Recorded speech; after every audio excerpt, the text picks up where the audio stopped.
I have so many friends that have no place to stay. Everything they own is gone. While no one could question the catastrophic impact of Hurricane Hugo in cities like Charleston and the Isle of Palms, the folks in rural areas faced a 1-2 punch after the storm. Not only did they suffer extensive damage, help was slow to come, if it came at all. We've asked for different things to come up. They say, well, it's on the way. Then they tell us that it's in Charleston. Come to Charleston and get it. Well, we don't have... you can't go to Charleston and get it. All along the barrier islands and as far north as Myrtle Beach, people told the same story. We haven't been on the news. We can't get radio stations from Charleston or only Charleston. And farther inland in towns like St. Stephen and Bono. All they hear on the radio is Isle of Palms, Isle of Palms, Isle of Palms.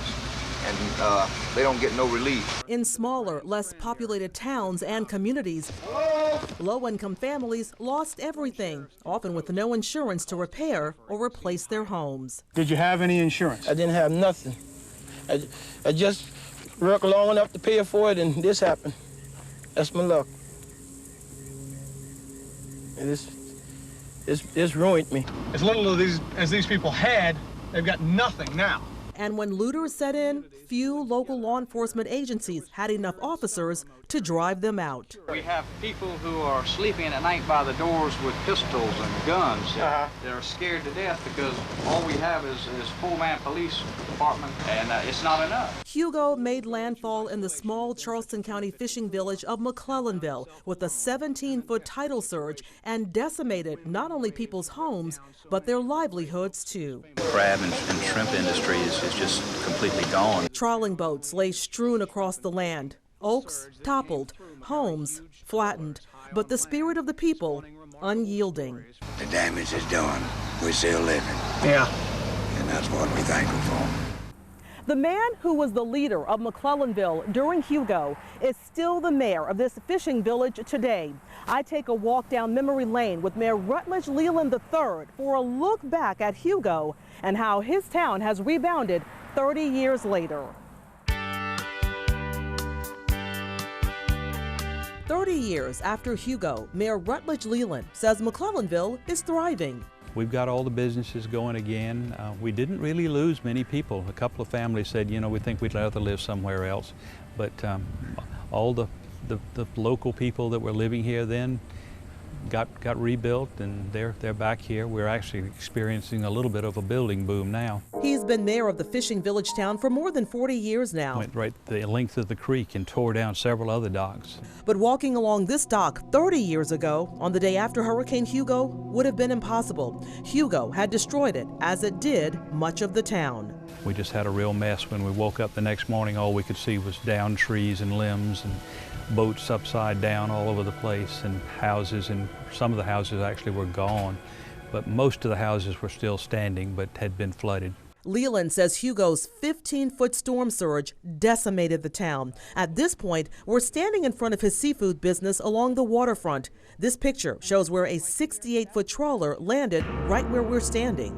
On the far end of town, out near the Intercoastal Waterway, some of the houses were actually just gone completely. They're completely demolished and really just little pieces of rubble sitting around. No lives were lost, but there was no electricity or phone service. The National Guard moved in immediately to protect against looters, and FEMA was in town within 48 hours.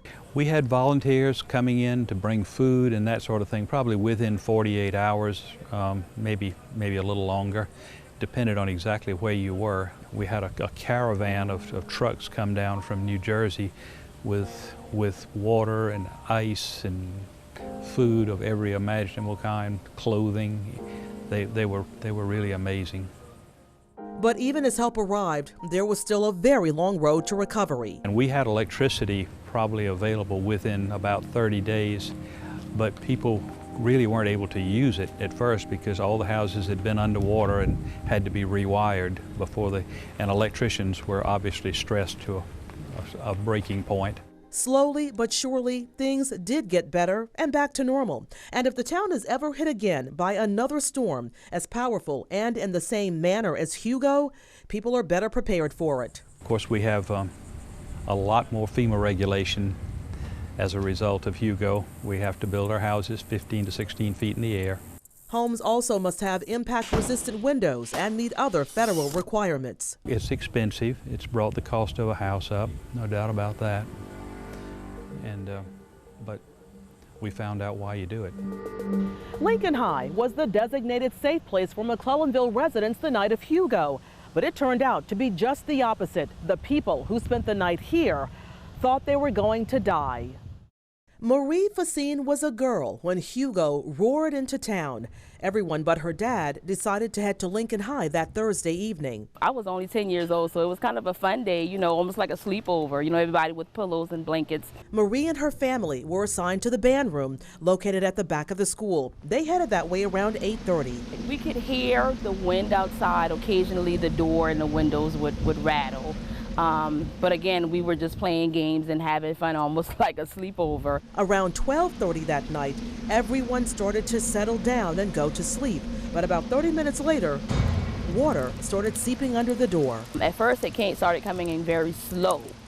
And then the band room actually has steps down, so the water started filling the very bottom of the band room area. And at that time, we started stacking tables and chairs, and that's where we started to stand on top of tables and chairs. In some parts of the school, people were putting their children in the ceiling to keep them out of the water. Marie was standing on a chair on top of a table. The water actually got up to probably almost to my shoulders at that point in the band room area. And then remember, we didn't have any electricity, so it was also very dark. So not only are we, you know, the water's coming in, but it's also dark. You can't really see who's next to you, what's next to you at that point. So yeah, it was very scary. Marie wasn't going to be able to keep her head above water for much longer, and her mother knew it. She was standing on top of the table next to me, and as the water began to rise, she grabbed me and put me on her shoulder. Marie stayed perched on her mom's shoulders for about an hour and a half until finally the water started to recede a little and she could stand on her own again. The entire night, they were standing on tables and chairs in Hugo floodwater. We sang, we prayed, yes ma'am. We sang, we definitely sang and we prayed. And although no one ever said the words out loud, death was on everyone's mind. I did not think we were going to make it through the night. It was just that scary. And of course, for a 10-year-old at that time, to think that, you know, you're probably going to die, not even really knowing what dying means at that point, it was just terrifying. It really was. This plaque marks the official water line inside Lincoln High that night. Look how high it is over Marie's head even now as a full-grown adult. McClellanville Mayor Rutledge Leland says emergency officials thought the school would have been a safe place for a shelter. It's a long way from the water and nobody would have ever thought that that would be a problem, but as it turns out, it was not that high above sea level, and the water came in from the northern part of town and came right into Lincoln. The mayor says because of what happened here at Lincoln High, there's no longer a designated shelter here in McClellanville. Instead, folks are simply urged to get out.